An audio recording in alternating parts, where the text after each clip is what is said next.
Hi. So I'm going to do two things right now. One is to talk a little bit about where stories come from and why we tell stories as human beings, and also introduce you to one of the capabilities of the library here at Sacred Heart University. So, for the first question, why do we tell stories? Stories have been with human beings from the beginning of time. They are a way for human beings to organize their experience, to understand it, to share it with other people.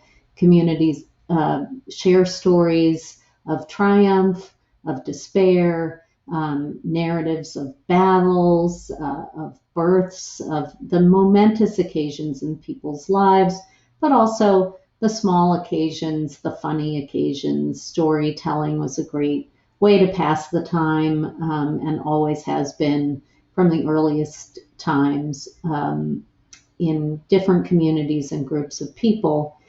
The short story that we're going to be looking at is a relatively modern phenomenon that really was not in the earliest forms of writing. For that, we look at poetry and drama, but the short story is a more recent form.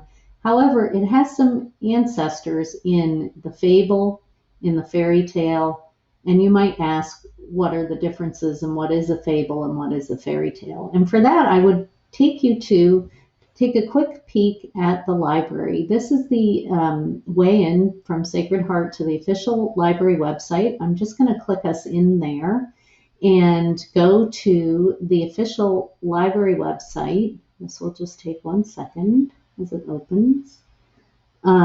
If you go there, you get to something called Quick Search. And there's a lot of information here, including the catalogs and the databases. But for right now, I just want to show you the quick search. If I wanted to look up what a fable is, or a fairy tale, but I'll just start with the fable, I go to the quick search, and in a second, what will come up are books about fables and things like that. But this very first reference point is called Credo reference. It's like a consortium of encyclopedias that the university pulls together.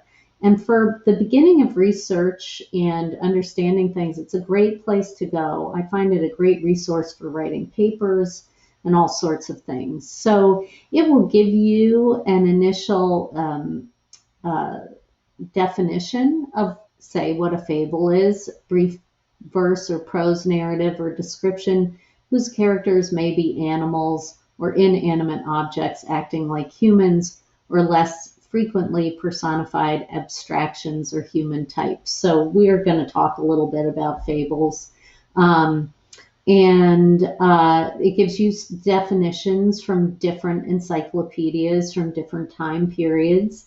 It also takes you towards some articles that might be interesting about fables, some introductory articles.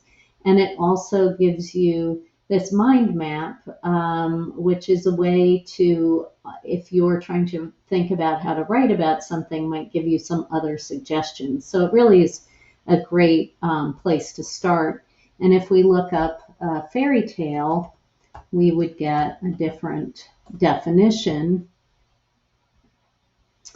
And these are short, once upon a time narratives existing paradoxically concurrent with, yet removed from the present, and possessing qualities of entertainment and cautionary instruction, rites of passage, quests, awakenings, and abandonment, etc. And you see the same kind of, you will get some EBSCO searches here pulled out for you, JSTOR, which is another place to look for articles, and just kind of a great, fairy tale blogs and websites, place to explore. So just, this is not necessarily for this class, but as you go forward in your college career, it might be really a useful resource. I use it even as a person who has been doing research for many, many years. I don't want to say how many.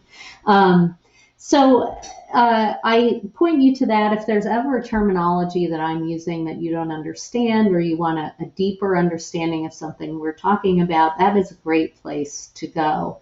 And if you think about short stories in terms of fairy tales and fables, you can start to see these are things that you may even remember from your childhood that were told to you, or favorite tales that you had that you thought about, and maybe not have thought about in a long time, but how integral they are to sort of understanding um, rules about things, sometimes morals about things, how to process difficult situations that you might have had as a kid growing up. And you can start to see why fairy tales are and fables and then short stories are so ingrained with human behavior and human nature.